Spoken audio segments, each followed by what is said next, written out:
അപ്പോൾ ലേഖനത്തെക്കുറിച്ച് കൂടുതൽ പറയാനും എനിക്ക് തോന്നുന്ന രചനയിൽ പങ്കെടുക്കുന്ന ആളുകൾ ലേഖനത്തിൽ തൽപരരാണോ എന്നറിയില്ല. കൂടുതൽ വെറും കഥയും കവിതയും തന്നെയായിരിക്കും. അപ്പോൾ എന്തായാലും ഞാൻ വരുമ്പോൾ കേട്ടത് ശിഹാബ് പറട്ടിയുടെ കവിതയായിരുന്നു, കഥ. അപ്പോൾ അദ്ദേഹത്തിൻ്റെ അത് നമുക്ക് വേണമെങ്കിൽ ഗദ്യകവിതയായിട്ട് പോലും വായിക്കാവുന്ന ഒരു കഥ തന്നെയാണത്. ഞാൻ പണ്ട് ശിഹാബ് പറട്ടിയെ വായിക്കുന്ന കാലത്ത്, ഇപ്പോഴൊന്നുമല്ല, അദ്ദേഹത്തിൻ്റെ ഒരു കയ്യെഴുത്ത് മാസിക ഇവിടെ നിന്ന് വന്നിരുന്നു, കളയാവിൽ നിന്ന്. എൻ്റെ പേരെന്തായിരുന്നു? ആഴ്ച മാസിക. എൻ്റെ അയൽവാസിയുടെ മരണം ഞാൻ ഫേസ്ബുക്കിൽ നിന്നാണ് അറിയുന്നത്. ഫേസ്ബുക്കിൻ്റെ തുടക്കകാലത്ത്, അല്ലെങ്കിൽ അതാരും പറഞ്ഞറിയുന്നില്ല. സോഷ്യൽ മീഡിയയുടെ ഒരു സാഹചര്യത്തിൽ നമ്മുടെ തൊട്ടടുത്ത് അത് ഇന്നത് പ്രാവർത്തികമാക്കിയ കാലത്ത് അത്തരം എഴുത്തുകളിലൂടെ ശ്രദ്ധേയനായ ഒരു മനുഷ്യൻ തന്നെയാണ്. കാരണം പൊള്ളുന്ന ചില ജീവിതത്തിൻ്റെ എഴുത്ത്. ഇന്ന് അദ്ദേഹം പറഞ്ഞത്, ഒരു മനുഷ്യനെ കോൺസെൻട്രേഷൻ ക്യാമ്പുകളിൽ ഹിറ്റ്ലറാണ് അത് ഉപയോഗിച്ചിരുന്നത്. തനിക്ക് അപ്രിയം പറയുന്നതിന്, താൻ കഴിക്കുന്ന ആഹാരമല്ല തനിക്കിഷ്ടപ്പെട്ട ആഹാരം കഴിക്കുന്നവന്, മറ്റുള്ളവരിൽ നിന്ന് വ്യത്യസ്തമായ ആശയങ്ങൾ പറയുന്നവന് സെല്ലിലടക്കാൻ വലിയ പ്രയാസമൊന്നുമില്ല. ഒരാളെ രാജ്യദ്രോഹിയായി ചിത്രീകരിക്കാൻ ഒരു പ്രയാസവുമില്ലാത്ത കാലത്ത്, ഗാസയിലെ നിലവിളി നമ്മുടെ ചെവികളിൽ എത്താതെ പോകുന്ന ഒരു കാലത്ത്, അങ്ങനെ ഒറ്റപ്പെട്ടു പോകുന്ന ഒരു കാലത്തെക്കുറിച്ചിട്ട് 1854 താരാഭായ് ഷിൻഡെ എന്ന് പറയുന്ന ഒരു സ്ത്രീ തെലുങ്ക് ഭാഷയിൽ ഇരുന്നു കൊണ്ട് സ്ത്രീ പുരുഷ തുലന എന്ന് പറയുന്ന ഒരു കൃതി എഴുതിയിരുന്നു 1.5 പതിറ്റാണ്ട് കാലം മുമ്പ്. പക്ഷേ ആ കൃതി ഇത്രയും കാലം തമസ്കരിക്കപ്പെട്ടു. മാനസി എന്നൊരു എഴുത്തുകാരിയുണ്ട്, ആരെങ്കിലും കേട്ടിട്ടുണ്ടാവും. കാരണം ദേശീയ സമരത്തിലായാലും കവിതയിലായാലും വരേണ്യവർഗത്തിൻ്റെ തമസ്കരണത്തിൽ പെട്ടുപോയൊരു വിഭാഗം തന്നെയാണ് താഴ്ന്ന വർഗക്കാരും സ്ത്രീകളും എല്ലാവരും തന്നെ. അപ്പോൾ ഈ സ്ത്രീയെ കണ്ടുപിടിച്ച് രചനാലോകത്തേക്ക് എത്തിച്ച മാനസിയെ എനിക്ക് തോന്നുന്നു 90കളുടെ ഒടുവിലാണ് അത് ചെയ്തിട്ടുള്ളത്. അവരത് പറയാൻ കാരണം എന്താണെന്ന് വെച്ചിട്ടുണ്ടെങ്കിൽ, ഇന്നും ഗുജറാത്ത് നമ്മളെ സംബന്ധിച്ചിട്ട്, അതായത് അവർ ചെയ്യുന്ന എല്ലാം മറച്ചു വെച്ചുകൊണ്ട് മറ്റ് സംസ്ഥാനങ്ങളിൽ നിന്ന് ഫോക്കസ് ചെയ്യുന്ന ഒരു രാജ്യമായിട്ട് മാറിയ കാലത്ത്, ഗുജറാത്തിലെ വിധവാ വിവാഹം ചിന്തിക്കാൻ പോലും കഴിയാത്തൊരു കാലത്ത്, ഈ സൂറത്തിലെ ഒരു സ്ത്രീ, ഒരു ബ്രാഹ്മണ വിധവ പ്രസവിച്ചു. ഭർത്താവ് മരിച്ചതിന് ശേഷം അവർ പ്രസവിച്ച് ഈ കുട്ടിനെ കുപ്പത്തൊട്ടിലിട്ട കാലത്ത് വലിയൊരു മതവിചാരണയുടെ ഭാഗമായിട്ട് സ്ത്രീകളെ വല്ലാതെ ഹറാസ് ചെയ്യുന്നൊരു കാലത്ത് ഈ താരാഭായ് ഷിൻഡെ എഴുതിയ ഒരു ലഘുലേഖ തന്നെയാണ്. അത് പിന്നീട് വിപുലീകരിക്കാൻ നടക്കുന്നുണ്ട്. സമതാ ബുക്സിൻ്റെ പ്രത്യേകതകൾ എപ്പോഴും അവർ വേറിട്ട ചിന്തകളായിരിക്കും കൊണ്ടുവരിക. ഇതിലുണ്ട് ഈ പുസ്തകം. ഇപ്പോഴും അത് സ്ത്രീകൾ പോലും വായിക്കുന്നില്ല എന്നുള്ളതാണ്. കഥയും കവിതകൾക്കും കിട്ടുന്ന ഒരു പ്രചാരം നല്ല അതിശക്തമായിട്ടുള്ള കിട്ടില്ല. ഇപ്പോൾ വേടൻ്റെ റാപ്പ് വരുന്നതിന് മുമ്പ് തൃശ്ശൂർ ജില്ലയിൽ ഒരു തുളസിനെ എനിക്കറിയാം. റാപ്പ് ആദ്യമായിട്ട് ഉപയോഗിച്ചത് തുളസിയാണ്. പുരോഗമന കലാസാഹിത്യ സംഘം എന്നൊരു സംഘത്തിൻ്റെ വേദികളിൽ അതിശക്തമായിട്ട് അടുക്കള രാഷ്ട്രീയവും സ്ത്രീയുടെ പ്രതിരോധത്തെക്കുറിച്ചിട്ട് അവർ ഉപയോഗിക്കുമായിരുന്നു. ഇപ്പോൾ വേടൻ കുറച്ചുകൂടെ, പക്ഷെ വേടൻ്റെ കവിതകളിൽ ശൈലൻ അത് സൂചിപ്പിക്കുകയും ചെയ്ത്, നിന്റെ പേര് കവിതയോ, രാത്രി ഉറക്ക കെടുത്താൻ നീ എന്താ മാടൻ മറുതയോ, വാൻഗോഗ് വരച്ചതോ, സൂഫി കവിത മണ്ണിൽ പെണ്ണായി വിടുന്നതോ, കത്തിയെരിയും സൂര്യനെ പൊട്ടുപോലെ തൊട്ടവൾ, നിന്റെ പട്ട് പോലുള്ള വിരല് തൊട്ടാൽ പാറ പോലും പൊട്ടും. അപ്പോൾ ഇയാൾ ഉപയോഗിക്കുന്ന ഒരു ഭാഷയുടെ സൂക്ഷ്മ രാഷ്ട്രീയമുണ്ട്. ഇതിൽ തന്നെ ഇയാൾ കൊണ്ടുവരുന്നുണ്ട്. ഇപ്പോൾ രാഷ്ട്രീയം പറയാൻ പാടില്ലെങ്കിലും അതിശക്തമായ ലോക രാഷ്ട്രീയം, പൊളിറ്റിക്സ് കൊണ്ടുവരാൻ കഴിയുന്ന രാഷ്ട്രീയ പാർട്ടികൾ ഇവിടെയുണ്ട്. ഇവിടെ കഫീൽ എന്നൊരു വസ്ത്രമുണ്ട്, യാസർ അറാഫത്ത് യൂസ് ചെയ്തിരുന്നൊരു വസ്ത്രമാണ്. കാണുമ്പോൾ അതൊരു തുണിയാണ്. ഗാസ എന്ന പേര് കോട്ടൺ, മനുഷ്യന്റെ മുറിവ് കെട്ടാൻ ഉപയോഗിച്ചിരുന്ന കോട്ടൺ നൂലുകൾ നന്നായിട്ടൊരു കുടിൽ വ്യവസായം പോലെ ചെയ്തിരുന്ന ഒരു നാടായിരുന്നു. അതിമനോഹരമായ നാട്.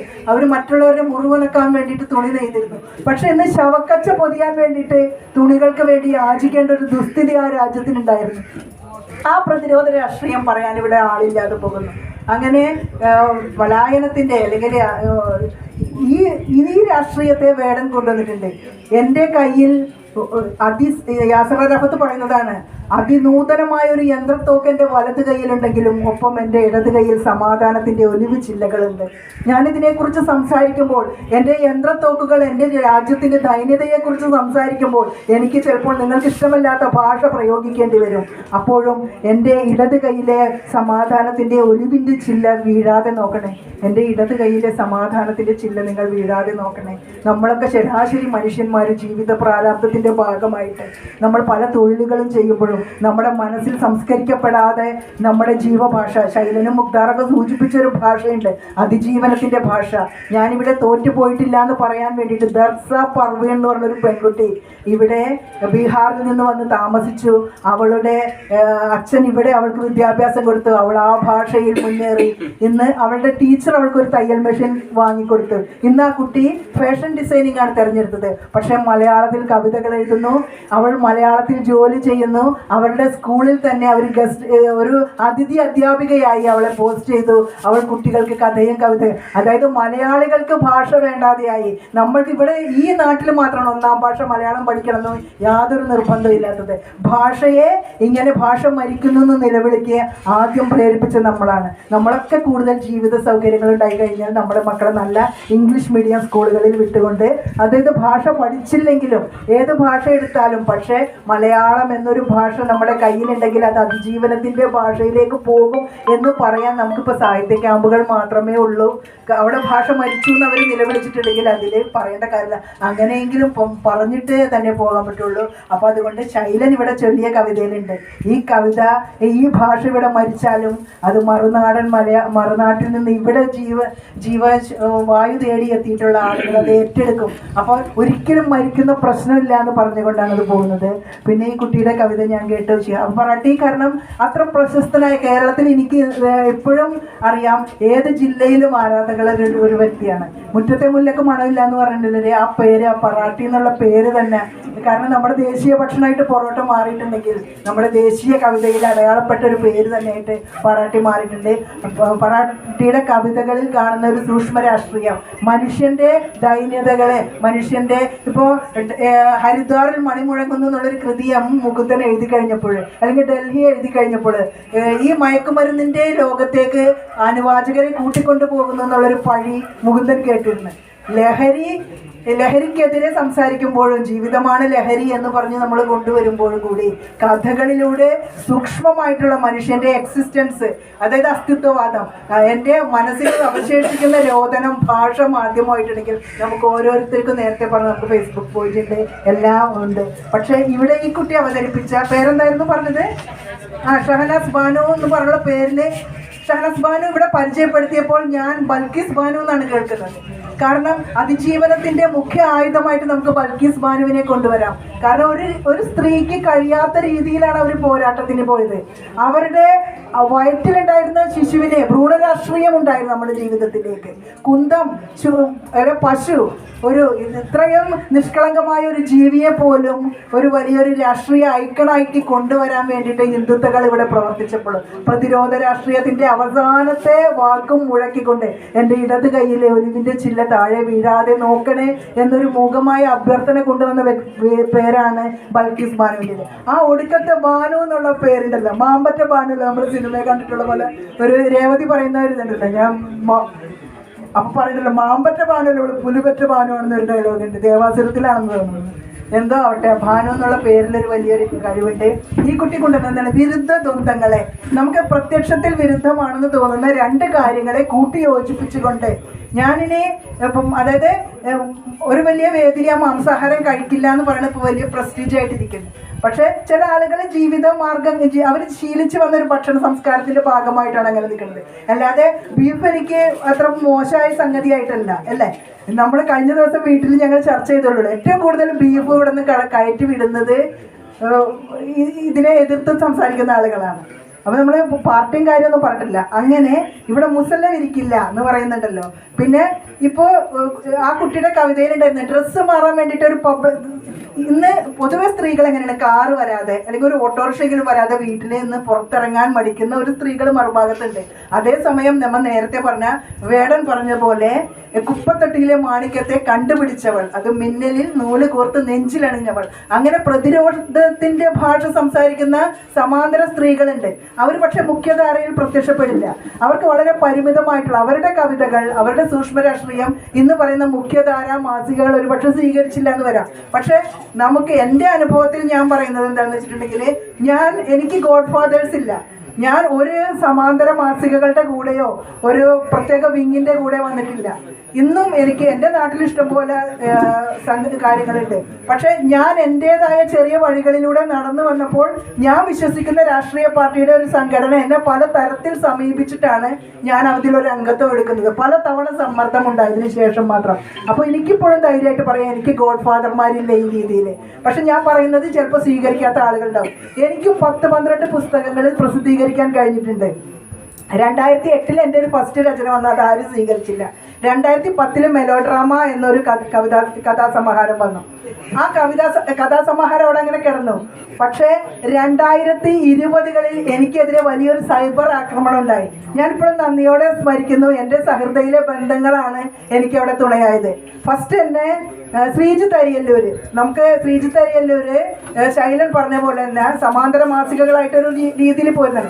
അവന് അവൻ്റേതായ ചില കാഴ്ചപ്പാടുകളും ഒക്കെ ഉണ്ട്. പക്ഷെ ഒരൊറ്റയാൾ പോരാട്ടം നടത്തിക്കൊണ്ട് അക്ഷരങ്ങളുടെ ലോകത്ത് ഇന്നും അവനും ഇടവപ്പാതി എന്ന് പറഞ്ഞിട്ട് ഒരു മൺസൂൺ ക്യാമ്പ് അവിടെ സംഘടിപ്പിക്കും. പുള്ളിയും ഒരുപാട് അപാകതകളോ അരാജകത്വമോ ആക്ഷേപിക്കുന്നുണ്ടെങ്കിലും കവിത എന്ന കൊടിയുടെ വെന്നിക്കൊടി പാറിച്ചുകൊണ്ട് പോകുന്ന, ഇപ്പോൾ ശൈലനെ പോലെ വിമീഷ് മണിയൂരിനെ പോലെ അങ്ങനെയൊക്കെ പോകുന്ന ഒരാൾ തന്നെയാണ് ശ്രീജിത്ത്. അതുപോലെ നമുക്ക് രതീഷിനെ അറിയാം അല്ലേ, രതീഷ് വടകര ഒരൊറ്റ വരി കൊണ്ടാണ് ചോർന്നൊലിക്കുന്ന രാഷ്ട്രീയത്തിൻ്റെ പ്രണയ രാഷ്ട്രീയത്തിൻ്റെ കഥ പാടിക്കൊണ്ട് അവരൊക്കെ നടക്കുന്നുണ്ട്.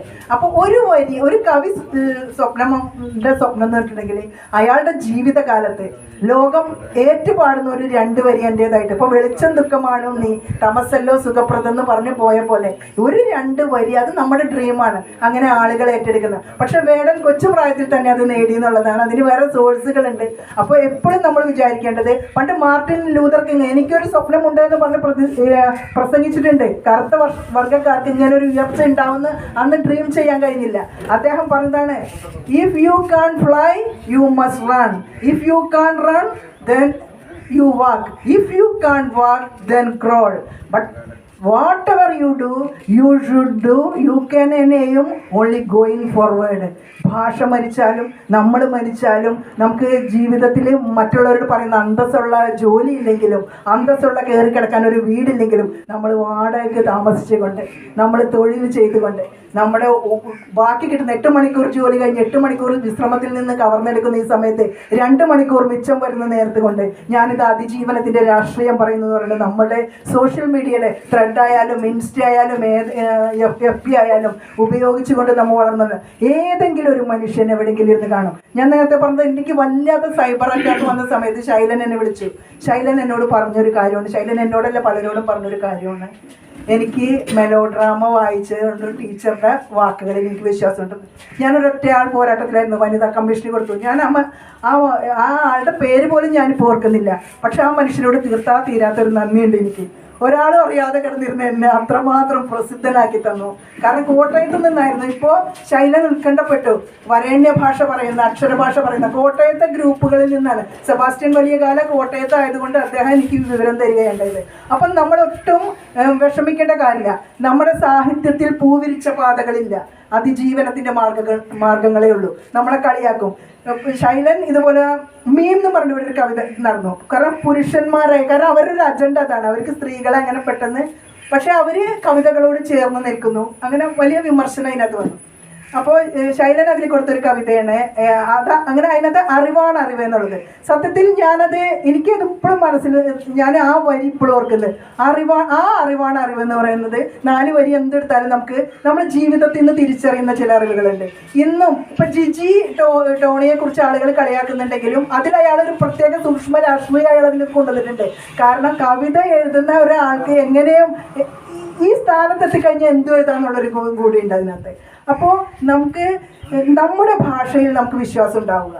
നമ്മളെ പൂവിരിച്ച പാതകളിലൂടെ അല്ല, നമ്മൾ മുള്ളു വിരിച്ച വഴികളിലൂടെ നടക്കാൻ പറ്റും. പക്ഷേ എന്നെങ്കിലും നമുക്കൊരു every dog has a day എന്നുള്ളത് തന്നെ നമ്മൾ എടുക്കണം. അല്ലാണ്ട് we are seeds, we are not buried, but one day we can bloom എന്ന് പറയുന്നതിനേക്കാൾ പവർ ഉണ്ട് every dog has a day. അങ്ങനെ നമ്മുടെ ദിനം നോക്കി നിൽക്കുന്ന, വന്ധ്യംകരിക്കാത്ത തെരുവ് പട്ടികളായിട്ട് അലറി നടക്കുന്ന, കാരണം റാസിയുണ്ട് നമ്മുടെ മുന്നിൽ, ഇപ്പൊ വേടനുണ്ട് നമ്മുടെ മുന്നിൽ, ഫർസാനുണ്ട് നമ്മുടെ മുന്നിൽ, പിന്നെ ഐശ്വര്യലക്ഷ്മി എന്ന് പറഞ്ഞൊരു കുട്ടിയുണ്ട് മലയാള സർവകലാശാലയിൽ. അതൊക്കെ ശ്രദ്ധിക്കപ്പെടാമോ? അവരൊക്കെ എഴുതി വിടുന്ന വരികൾ. ഉദയ പയ്യന്നൂരുണ്ട് കണ്ണൂരിൽ നിന്ന് വരുന്ന, അവിടെ ഇതുപോലെ ജീവിതത്തിന്റെ അതിജീവനത്തിന്റെ രാഷ്ട്രീയമാണ്. അപ്പം ഞാനെപ്പോഴും സ്ത്രീ പുരുഷ സന്തുലന എന്നുള്ള പുസ്തകം താരാഭായ് ചിന്തയെ നിങ്ങളെ ബോധപൂർവ്വം പരിചയപ്പെടുത്തിയതാണ്. എപ്പോഴും ഇപ്പോൾ ഹരിവരാസനം പാടി അയ്യപ്പൻ ഉറക്കുന്നു എന്ന് പറയുമ്പോൾ ഹരിവരാസനം എഴുതിയത് ഒരു സ്ത്രീയാണെന്ന് അംഗീകരിക്കാൻ കഴിവില്ലാത്ത ഒരു സമൂഹത്തിൽ നിന്ന്. ഇമാതിരി കവനം ചെയ്യുന്ന പെണ്ണുങ്ങളെ മുറിപ്പത്തൽ കൊണ്ട് അടിക്കണമെന്ന് പറഞ്ഞ അമ്പാടി പൊതുവാൾ രുടെ രാഷ്ട്രീയത്തിൽ നിന്ന് വളർന്നുകൊണ്ട് നമ്മളിപ്പോൾ സ്ത്രീകൾക്ക് വേണ്ടിയിട്ട്, അതും ഒരു യാഥാസ്ഥിതിക സമൂഹം ഉയർത്തുന്ന നഫീസ ഉമ്മ കുളു മണാലിലെ മക്കളുടെ സന്തോഷത്തിൽ ഒരു കൂളിംഗ് ക്ലാസ് വെച്ച് പോയപ്പോൾ ഇവിടെ ഇബ്രാഹിം സഖാഫി എന്തോ ഒരാള് വല്ലാണ്ട് കിടന്നിളകി. ഭർത്താവ് മരിച്ച ഒരു സ്ത്രീ മനുഷ്യനാണെന്ന് മനസ്സിലാക്കാൻ ഇവിടെ കവിത വേണ്ടി വന്നിട്ടുണ്ട്. എക്കാലത്തും അതിജീവനത്തിന്റെ രാഷ്ട്രീയം ഉയർത്തിപ്പിടിച്ചിട്ടുള്ളത് കവിതകൾ തന്നെയാണ്. ആ പതാക പാറുക തന്നെ ചെയ്യും. കാരണം ഒരാൾ വീണാൽ, ഇതൊരു റിലേ കവിതയാണ്. ഇപ്പോൾ മുഹമ്മദ് ദർവേഷിന്റെ കവിതകൾ നമ്മൾ ഓർക്കുന്നുണ്ട്. ഇവിടെ പിനാഷോയുടെ പട്ടാളക്കാര് നെരൂദയുടെ വീട്ടിൽ റെയ്ഡ് നടത്തുന്ന സമയത്ത് നെരൂദയെ ഇപ്പോൾ നമ്മുടെ ഷാജ സക്കറിനെ ഷർട്ടിടാണ്ട് കൊണ്ടുപോയ പോലെയൊന്നുമല്ല, നെരൂദനെ വലിച്ചിറക്കി കൊണ്ടുപോകുന്ന സമയത്ത് നെരൂദ പറഞ്ഞിട്ടുണ്ട്, നിങ്ങൾ അവിടെ തിരയുന്നത് എന്താണെന്ന് വെച്ചാൽ കള്ളപ്പണോ അല്ലെങ്കിൽ മറ്റു കാര്യങ്ങളോ ആയുധങ്ങളോ ഒന്നും അവിടെ ഉണ്ടാവില്ല, പക്ഷേ അതിനേക്കാൾ 10 മടങ്ങ് പ്രഹരശേഷിയുള്ള കുഴിമൈനുകൾ ഞാൻ പാകിയിട്ടുണ്ട്. അത് അക്ഷരങ്ങളിലാണ്. അത് നെരൂദ പറഞ്ഞ പോലെ തന്നെ സംഭവിച്ചില്ലേ?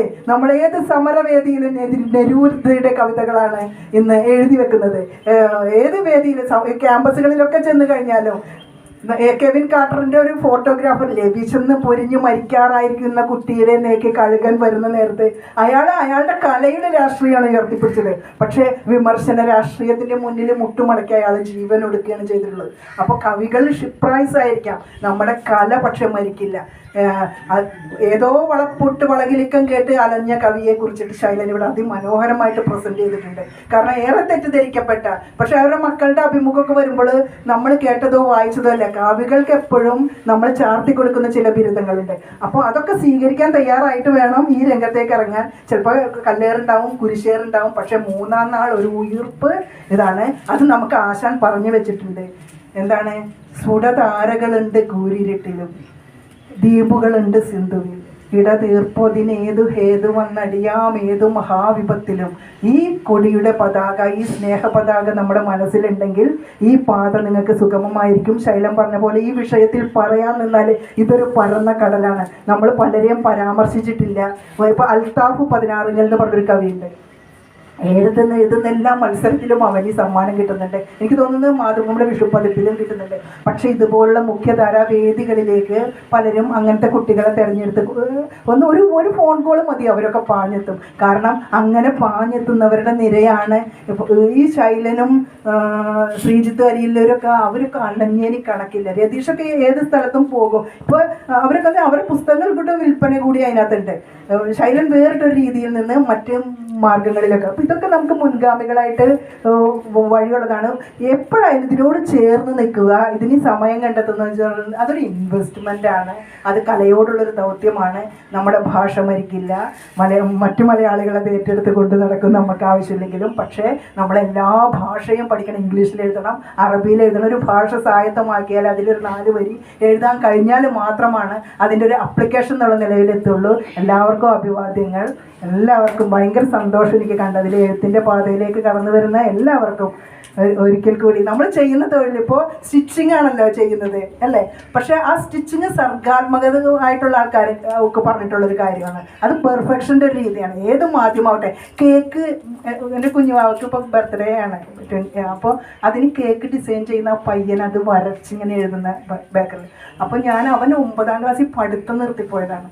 പക്ഷെ അവൻ്റെ ഉള്ളിലുള്ള ഇതുപോലൊരു വേടനാണ്. എന്തെങ്കിലും കാലത്ത് വേറൊരു രീതിയിലേക്കൊക്കെ ഇപ്പം അറബി പ്രിന്റും പഠിച്ച ഒരു കാലിക്കോഗ്രാഫിയിൽ അതിമനോഹരമായിട്ട് ചെയ്തിട്ട് ഇൻസ്റ്റയിലൊക്കെ അവരുടെ റീൽസ് വരുന്നുണ്ട്, അത് നമ്മൾ കാണുന്നുണ്ട്. അപ്പോൾ ഏതൊരു കല നമ്മുടെ കയ്യിലുണ്ടെങ്കിലും അത് കനൽ മൂടി കിടക്കുകയാണ്. ഏതെങ്കിലും കാലത്ത് അത് ആളി കത്തുക തന്നെ ചെയ്യും. എല്ലാവർക്കും വിജയാഭിവാദ്യങ്ങൾ.